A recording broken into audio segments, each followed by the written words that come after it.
રાજ્યપાલને સંબોધીને આજરોજ ભારત આદિવાસી સંવિધાન સેના ભરૂચના દિલીપ વસાવા, આમલઝાર ગ્રુપ ગ્રામ પંચાયત ડેપ્યુટી સરપંચ સહિત આગેવાન બચુ વસાવા, ધનરાજ વસાવા, હેમેન્દ્ર કોઠીવાલા દ્વારા જિલ્લા કલેક્ટરને એક આવેદનપત્ર પાઠવાયું હતું, જેમાં જણાવ્યા અનુસાર Gujarat mineral development corporation limited દ્વારા વાલિયા ઝઘડિયામાં 11,000 એકર જમીન આ બંને પ્રોજેક્ટમાં સંપાદિત થવાની છે, જેને પગલે શેડ્યુલ 5માં આવતા આજુબાજુના ગામોમાં ભૂગર્ભ જળ નીચે જવા અને કરજણ ડેમની ડાબા કાંઠાની નહેર જીએમડીસીના નવા પ્રોજેક્ટના કારણે ડાયવર્ટ કરવામાં આવનાર હોવાના આક્ષેપ સાથે વાલિયા ઝઘડિયામાં પર્યાવરણ સહિત માનવજાતિ, પશુ પક્ષીઓ તેમજ પ્રાણીઓના હિતને ધ્યાનમાં રાખી આ પ્રોજેક્ટ રદ કરવામાં આવે તેવી માંગ કરવામાં આવી છે. એક સમાજની વાત નથી, પણ આ ગુજરાતમાં રહેતા, આ વિસ્તારમાં રહેતા દરેક સમાજના લોકો એનો ભોગ બનવાના છે અને આ નહેરથી આખા સમાજોનું જે જીવન ચાલે છે એ જીવન બચવું જોઈએ.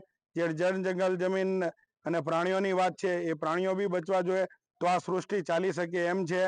આ સરકારોએ ધ્યાન આપી અને આ પ્રોજેક્ટો બંધ કરી અને આની કોઈ બીજી વ્યવસ્થા કરવી જોઈએ.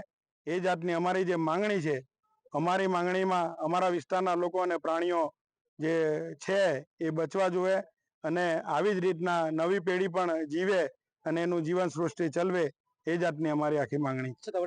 હવે આજે રાજપારડીમાં પણ આપણે હાલત જોઈ લીધી છે કે ત્યાં શું હાલત છે. લોકોએ વિસ્થાપિત થવું જોઈએ અને આમાં પીઠોર અને અમુક ગામડા તો એવા છે કે નર્મદાના વિસ્થાપિતો છે અને એમને ફરીથી પાછી આપણે વિસ્થાપિત થવા માટેની વાત છે. હવે આવી રીતના આજે આદિવાસી ક્યાં જાય? એની પાસે જે જમીન હતી તે ગુજરાત એનાથી ચલવે છે. આવી રીતના એ વિસ્થાપિત પર વિસ્થાપિત થશે તો તેનું જીવન કેવી રીતના જીવશે? એટલે આ બધી બાબતો સાથે આદિવાસી સમાજના અમે આગેવાનો આવ્યા હતા અને આ અન્યાય થતો અટકે તેના માટે અમે આજે રજૂઆત કરવા આવ્યા હતા. જય આદિવાસી, જય જોહર.